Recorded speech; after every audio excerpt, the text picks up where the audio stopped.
পঞ্চম জাতীয় সংসদ নির্বাচনে খুলনা এক আসনে বিজয়ী হয়েছিলেন আওয়ামী লীগের শেখ হারুনুর রশিদ। নৌকা প্রতীক নিয়ে তিনি ভোট পেয়েছিলেন ৪৪,৮১২। তার ভোট প্রাপ্তির হার ছিল ৪৭.৭%। সেখানে তার নিকটতম প্রতিদ্বন্দ্বী ছিলেন বাংলাদেশের কমিউনিস্ট পার্টি অর্থাৎ সিপিবির অচিন্ত্য কুমার বিশ্বাস। তিনি কাস্তে প্রতীক নিয়ে ভোট পেয়েছিলেন ২১,৬৮৮, মোট ভোটের ২৩%।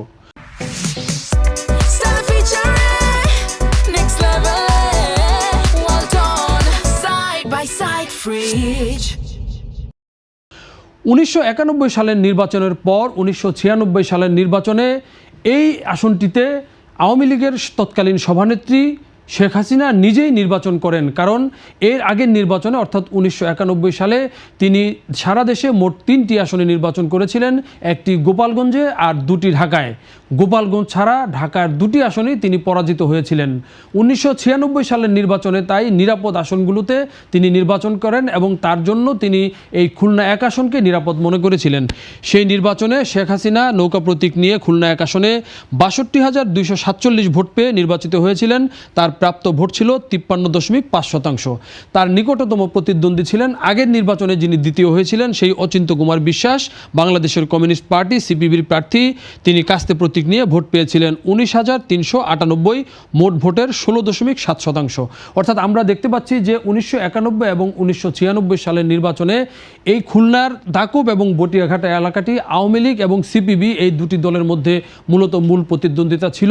সেখানে শেখ হাসিনার মতো একজন ভিভিআইপি প্রার্থী থাকার পরও কিন্তু সিপিবির প্রার্থী সেখানে ১৯,০০০ ভোট পেয়েছিলেন ১৬.৭%। ১৯৯৬ সালের পর ২০০১ সালে সেখানে বিএনপির একটা উত্থান ঘটে এবং আমির এজাজ খান বিএনপি নেতা তিনি সেখানে তার তৎপরতা শুরু করেন এবং দলের একটা শক্ত ভিত্তি সেখানে গড়ে তুলতে সক্ষম হন। বিশেষ করে বটিয়াঘাটা এলাকাকে কেন্দ্র করে বিএনপির একটি শক্ত সাংগঠনিক অবস্থা তৈরি হয়। সেই নির্বাচনে ২০০১ সালের নির্বাচনে বিজয়ী হয়েছিলেন আওয়ামী লীগের পঞ্চানন বিশ্বাস। সেখানে তিনি নৌকা প্রতীক নিয়ে ৭৮,৫৫২ ভোট পান এবং তার ভোট প্রাপ্তির হার ছিল ৫১.৯%। প্রথমবারের মতো সেই আসনে দ্বিতীয় স্থানে অর্থাৎ নিকটতম প্রতিদ্বন্দ্বী হন বিএনপি নেতা আমির এজাজ খান। তিনি ধানের শীষ প্রতীক নিয়ে ভোট পেয়েছিলেন ৪৭,৫২৩ ভোট, যা মোট ভোটের ৩১.৪%। ওই নির্বাচনে সিপিবির যিনি নেতা আগের 2টি নির্বাচনে যিনি দ্বিতীয় হয়েছিলেন সেই অচিন্ত্য বিশ্বাস কিন্তু ১৯,০০০ ভোট পেয়েছিলেন। অর্থাৎ এই ২০০১ সালের নির্বাচন থেকে এখানে কিন্তু মোটামুটি একটা ত্রিমুখী ধারার রাজনীতি এই খুলনা এক আসনে শুরু হয়। আওয়ামী লীগ তাদের আধিপত্য ধরে রাখে, বিএনপির উত্থান ঘটে এবং সিপিবি তার মোটামুটি সাংগঠনিক অবস্থা কিন্তু সেখানে ধরে রাখতে সক্ষম হয়।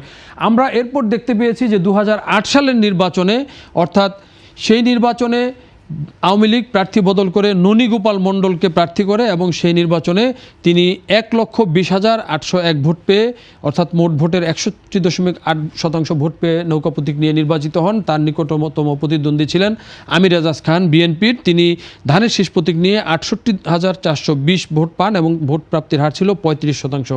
অর্থাৎ এই নির্বাচনটিতে আওয়ামী লীগের যেমন ভোট বেড়েছে একই সঙ্গে বিএনপির কিন্তু এই আসনে ভোট বেড়েছে এবং শক্ত একটা অবস্থান হয়েছে।